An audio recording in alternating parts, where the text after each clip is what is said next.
Tam and Cam. Once upon a time, in a small village, there lived two sisters who shared the same father but had different mothers.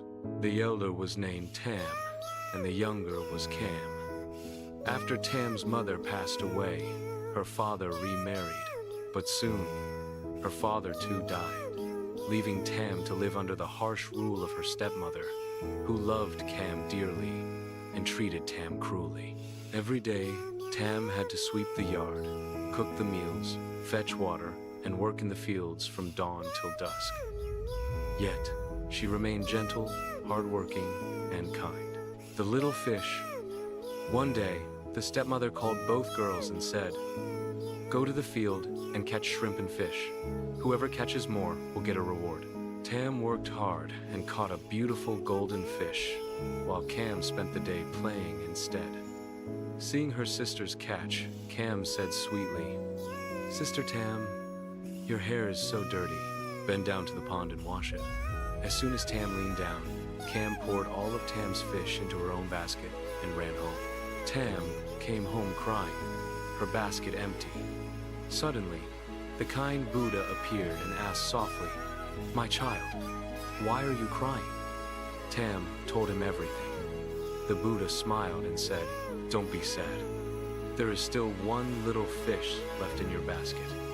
Take it home and raise it. Every day, call to it like this, is greater than, little fish, come eat my golden rice. Don't eat stale food from others." Tam did as she was told and cared for the fish as her dearest friend. But the stepmother discovered it. She sent Cam to catch the fish and cook it for dinner. When Tam came home, her friend was gone. She wept bitterly. Once again, the Buddha appeared and told her, "Gather the fish bones and place them in 4 jars. Bury them at the corners of your garden. When you need help, they will aid you." The festival and the lost slipper time passed. One day, the king announced a grand festival to choose a wife. Everyone in the kingdom wanted to go. Tam longed to see the festival too, but her stepmother mixed a basket of rice with husks and said, "You may go after you pick out every grain." Tam sat crying. The Buddha appeared once more and called upon the sparrows to help. In no time, they cleaned the rice perfectly.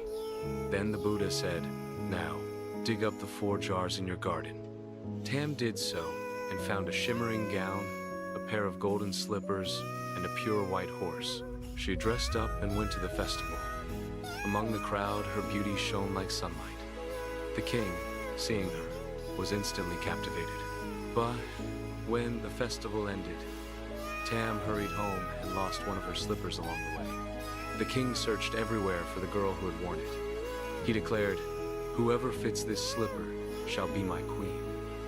Many tried, but none could fit. At last, Tam tried it on, and it fit perfectly. The king was overjoyed and made Tam his queen. The stepmother's cruelty time passed happily, until one day, Tam returned home for her father's death anniversary. The stepmother pretended to be kind and said, "My dear, climb up the areca tree and pick some betel nuts for me."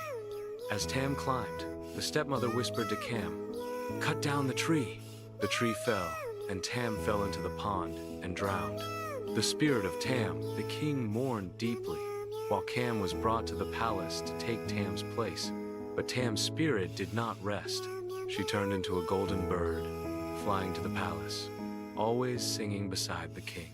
When Cam killed the bird, its feathers turned into a beautiful tree that grew in the royal garden. Cam had the tree cut down and used the wood to make a loom. But when she began to weave, the loom whispered, "Is greater than, creak, creak.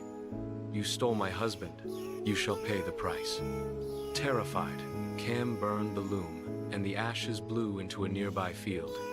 There, a golden fruit grew from a market woman's tree. Tam returns. One day, an old lady selling tea found the glowing golden fruit and took it home. Whenever she went out, someone would clean her house and cook her meals. So one day, she pretended to leave but secretly hid. To her surprise, from the golden fruit stepped out Tam, beautiful and gentle as before. The old woman was moved to tears and let Tam stay with her as her daughter.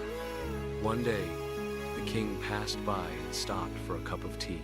He noticed a betel leaf folded in a phoenix shape, exactly like how Tam used to prepare it.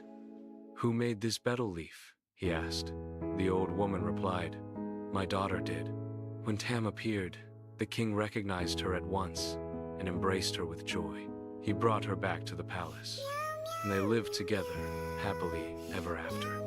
As for the stepmother and Cam, their greed and cruelty led them to a miserable end. The moral. And so, Tam and the king lived in peace and kindness. This story reminds us that is greater than goodness will always be rewarded, and evil will meet its own fate. Those who live with kindness will find happiness in the end.